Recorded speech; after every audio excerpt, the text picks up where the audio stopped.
Hey, I don't know where to even start. That's the best place to start from. I agree. So hello, everybody. Welcome to our podcast, Love Letters. Hey, everybody. My co-host, Aaron Fisher, and I'm Fatema Hamdani. Aaron, you want to tell everybody why we are starting this podcast? Well, this podcast actually came from an amazing idea that spawned out from the book.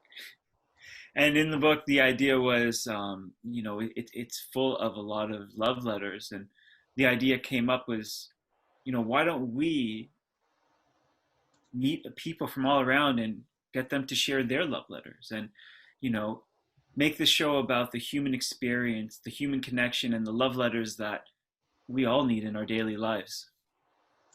Well said, Aaron. And as Aaron picked up the book is coming out on November 2nd, Aaron. Is that accurate? November 1st, but it'll also be present on the 2nd and the 3rd and So definitely get your copies. But essentially, it's, as I've gotten to know Aaron, my co-host here, one thing that I've realized is both of us do things from our heart. We've seen magic happen when we've let our hearts kind of come out and shine. Mm-hmm. And that's where most love letters come up, the heart. When you feel into something and it's so powerful that it needs to pour out into words and onto the paper. And so with that theme, we thought, why not invite people to share their moments of magic that they've poured out as love letters, either to themselves or surroundings or people. And on that note, just as an introduction, Aaron, do you want to introduce yourself a little bit? I'll share with the audience a little bit about me, and then we can jump right into our first guest of honor. So a little bit about me, entrepreneur, consultant, coach, athlete. But those are the things that I do. The things that I love is just the human experience, connection, meeting with people, stories from the heart. I love, love, love seeing people succeed in life. That makes me extremely happy. And I'm just, an extremely curious person that just wants to continue to enjoy this life and discover all the ups and downs and all the spin arounds that it brings to us. That is beautifully well said, Aaron.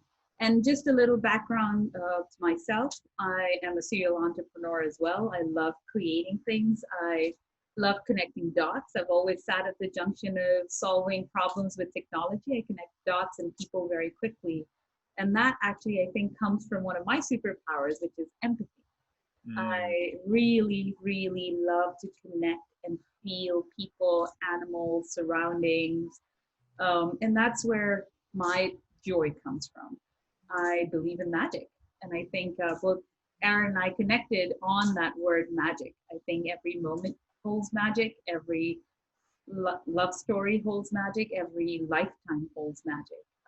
And on that note of magic, let me introduce our first guest of honor, none other than my co-host Aaron Fisher, which is from a timing perspective just perfectly timed.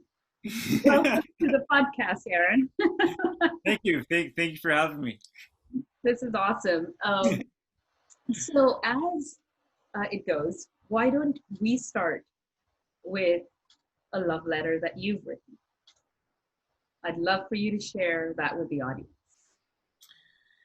So a love letter that I written, I'm going to reach into my book and just read one that popped up. So this was one that I'll read it first and then we can go over it because it's something that's kind of very near and dear to my heart. So it goes, you were exactly what I needed you to be, but I wasn't ready. I was still learning to love and accept myself, so I had to keep you at a distance. One that was close enough for you to see me smile, but far enough not to hear me cry. See, In those days, I felt broken, unworthy of yours or anyone's love, and was afraid to let anyone in.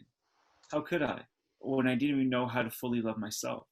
Well, I could tell you that I'm sorry, but I'm not.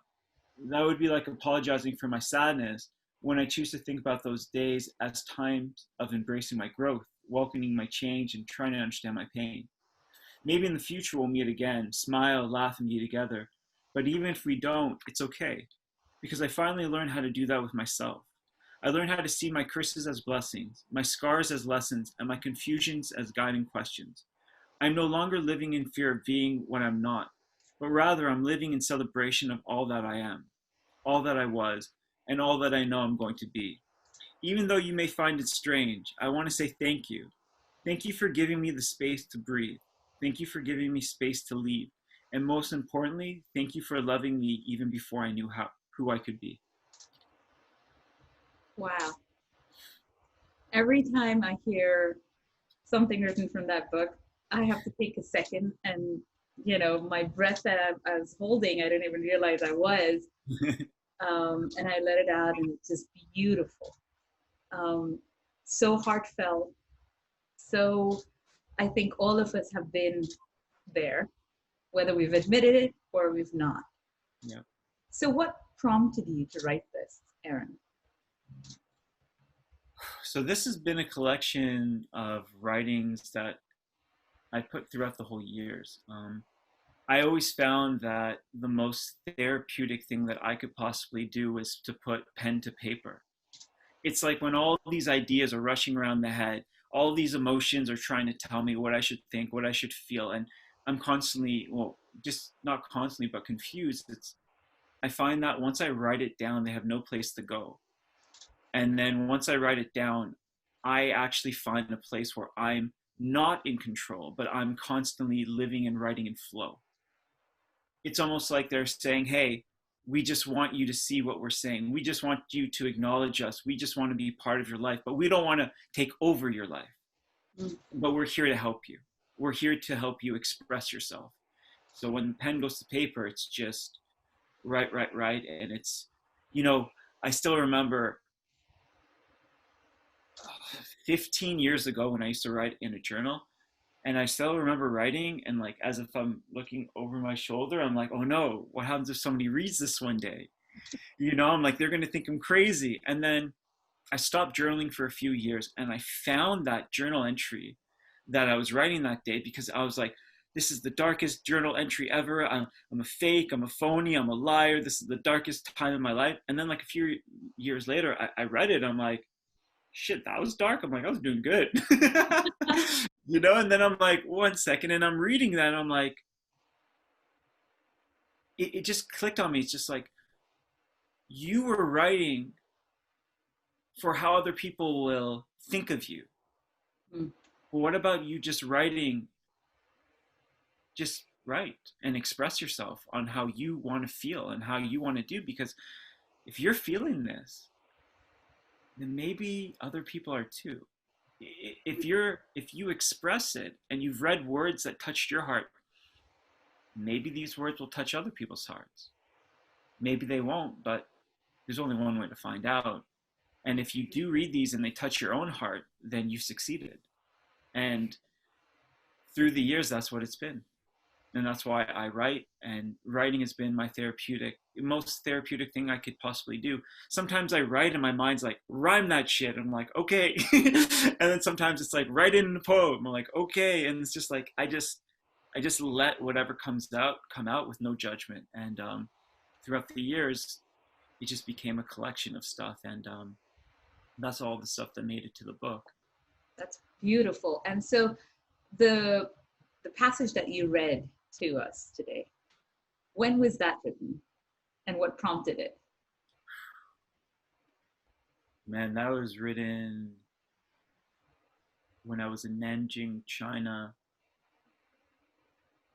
probably about 10 years ago.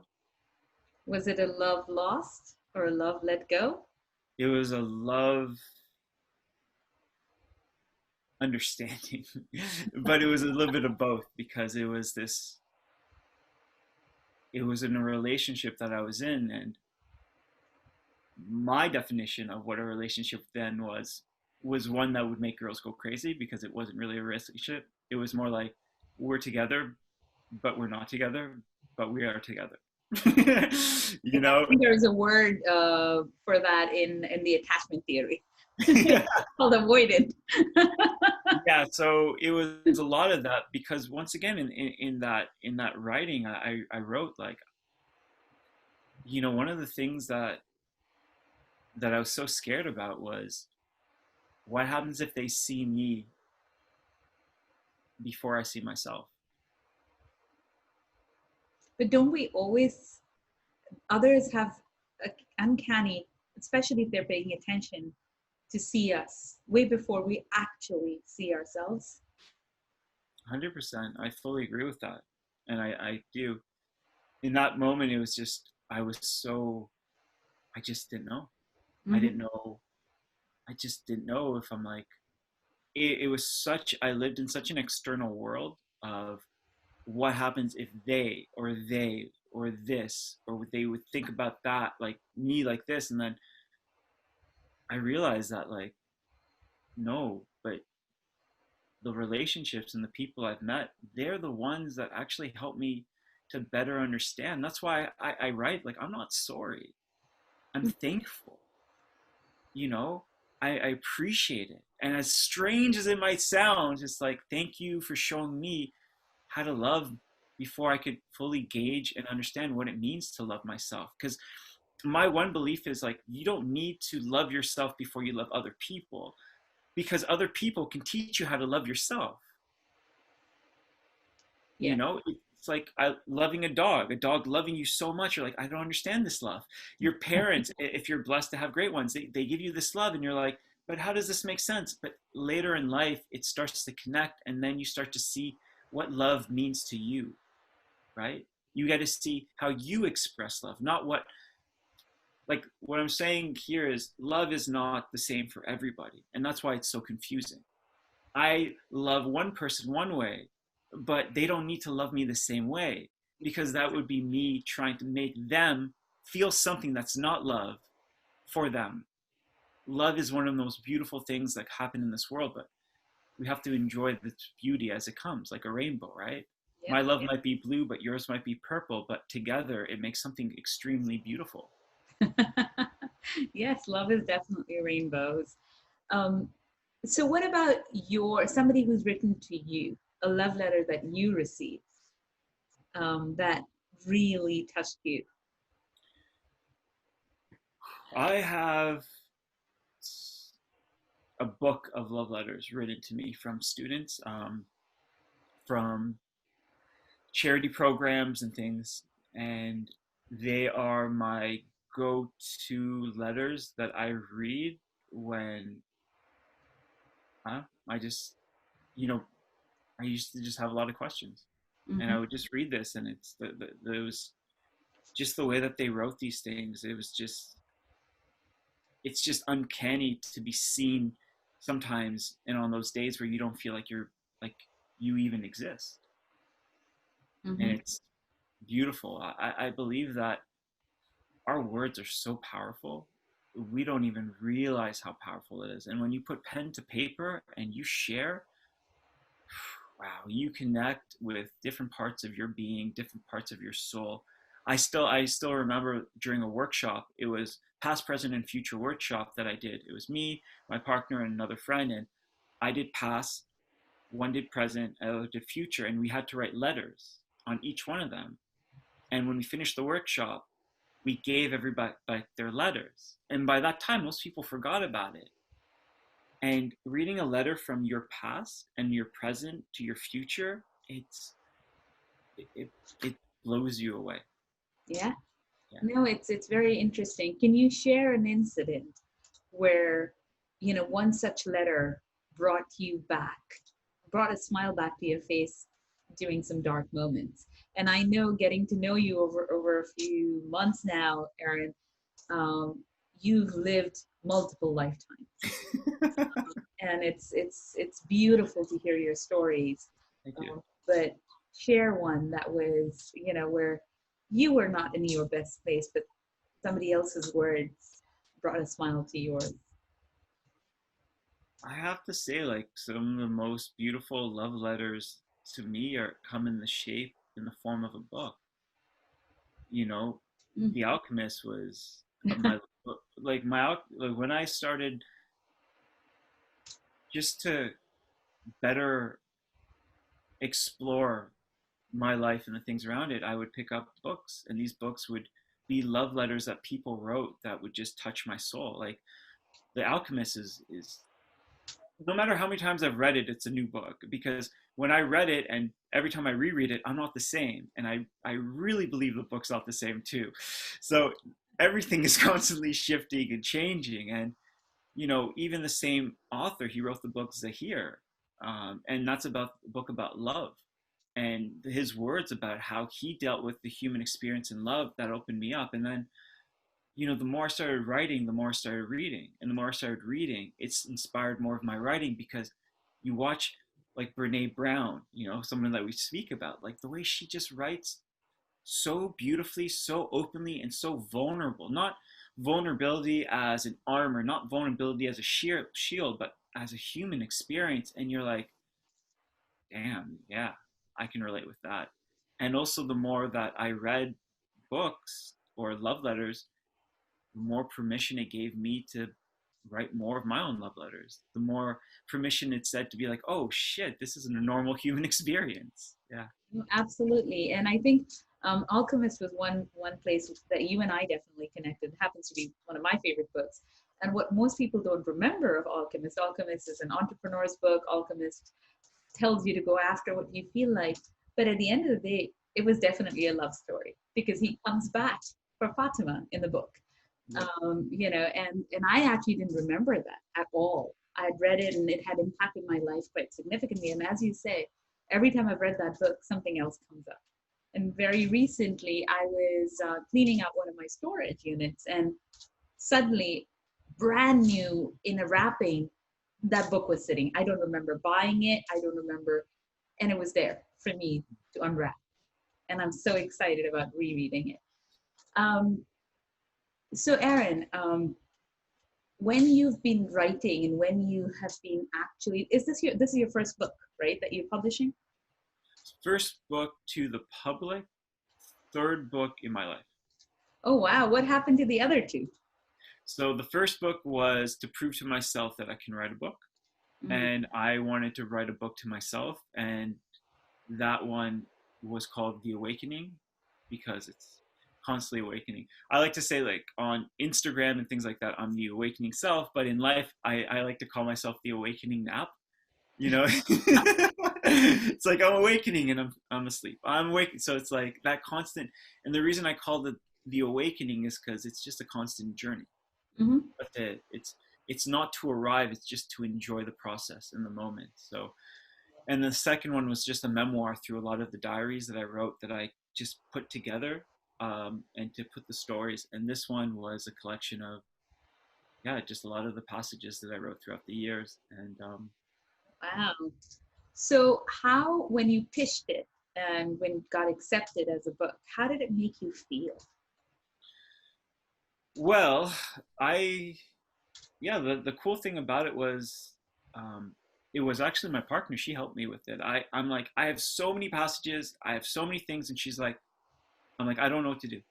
I'm like, I'm not really sure. She's like, give it to me. And she put so much work into it. She like took out passage and like refixed it and did amazing things to bring it together. And she's like, this sounds like a collection more of love letters. And I'm like, yes. Mhm. So I can't take the credit for the name and I can't take the credit for the cutting down and the passages, but I can take the credit for all the passages have been mine. And to actually take them and then revise them to what they are now and even skim them down slightly and get the book together, there's something so magical about being able to put that together and then share it with people like you, Fatima, and that, like, for it to resonate. And I'm like, is that real? And then I read my book again and I was just like, who wrote this? You know what I mean? and It, and You went over that very quickly, but essentially, your book was wrapped up in love. Your 100%. partner wrapped it up in love and presented it back to you, which is a beautiful thing in itself. I didn't know about that, and that is just so amazing, right? And especially right now in the times that we are in, Aaron, Hmm. which are very interesting. There's a lot of transformation happening. And usually, before breakthroughs can happen, breakdowns are happening. Oh yeah. And one of the things that all of us are looking for is that ray of hope, is that something I can look forward to, right? Tell the audience a little bit more about how you feel. This is one such step towards that ray of hope or the ability for somebody to hold on to during this very interesting times in our life. For sure. I find that now in this time in our life with so much uncertainty, especially in 2020, Mm-hmm. I see it as a time of a lot of opportunity, but with opportunity also comes a lot of choices. And with choices comes questioning our worth. And questioning our worth brings us back to old triggers, belief systems, and all these things. Now, why is this book coming out in 2020? It's because I'm not looking to write a self-help book. I'm not looking to write a business book. I want to share a human experience. I want to share my eating disorder. I want to share my suicidal thoughts. I want to share my ideas of worth and acceptance. And by doing that, I believe it gives people permission to do the same in their lives. And I believe that permission is such a key and fundamental part of our lives that once we get it, it's amazing the things that we can do. Why do we look for it? I don't know, but we still do. And to see that we're not alone is one of the most magical things in the world. And, that's why it's like, let me share all of me with you in hopes that it might inspire you to see a little more of you and you, to be okay with you and you, and to Oh, feel, right? yeah, that is so important. I think the time that we've gotten right now, more than any other time, the ability to truly sit with ourselves and feel Oh, yeah. good, bad, ugly, beautiful, magical, but feel. In some way, wouldn't you say that makes you feel alive, truly alive? It does. What was one moment in your life that made you feel truly alive? Wow. One. I know, I mean, again, knowing you, I know you are a collection of those magical moments. But something that stands out, something that comes to your mind as soon as I ask you that question. It's always doing things, and I'm not trying to sound like stereotypical here, but it's doing things for other people. I still remember being in these programs for these kids, and at the end of the program, every single week, every single time, these kids that didn't know each other, these strangers, just like laughing with each other and goofing around and coming up to me and asking me for things and like questions and connecting and just you know and just seeing them carry more of themselves. It's not that I help to do anything in them. So let me rephrase that. It's not that I gave them something extra. Mm. I just held the mirror to their face and showed them that they were extra. So you just help them find it. It was always there. Yeah. And when they think that, because as a facilitator or anything, they thank me, but they're not thanking me. And I'd always say that, I'm like, don't thank me. And I do acknowledge your thank you. Don't get it wrong, but you put in the work. You should be thanking yourself because look at all the amazing things you've done. So always at the end of those, I feel it's like that. It's like taking a second breath for the first time. It's like feeling alive and invigorated. It's just like you're like, wow, the world is amazing. That is so beautiful. And what was this program, Aaron, that you keep referring to?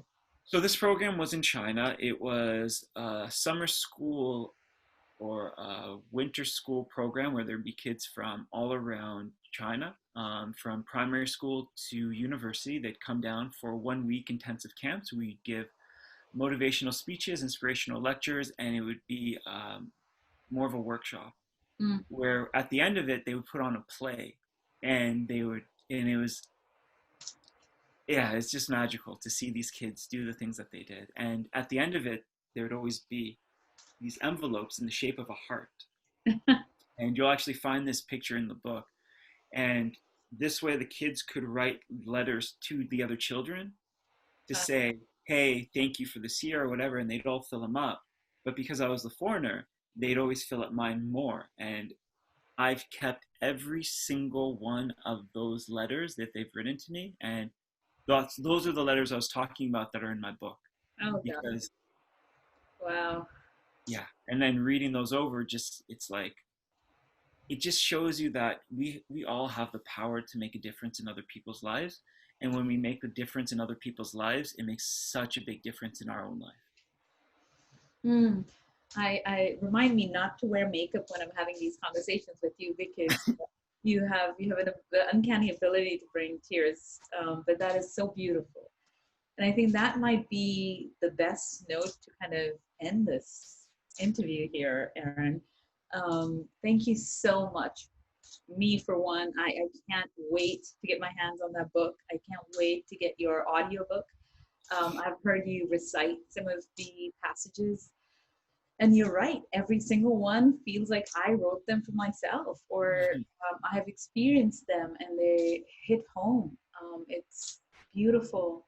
And thank you is all I can say. And I'm looking forward to the series of podcasts with you where we get to adventure, Oh ask yeah, people to read their own love letters to themselves, and have a lot of fun. So welcome, dear audience, to our first episode ending here. New for sure, beginnings. for sure. And I just want to acknowledge you and say thank you so much for your time, for your energy, for your effort, for wanting to be a part of this, coming on this journey. I think it's not that I think, I know that this will lead us down to some really, really beautiful paths, to meet amazing people, and just find love letters that inspire other people's hearts, souls, and a Mm, lot more on this way. yes, a lot more.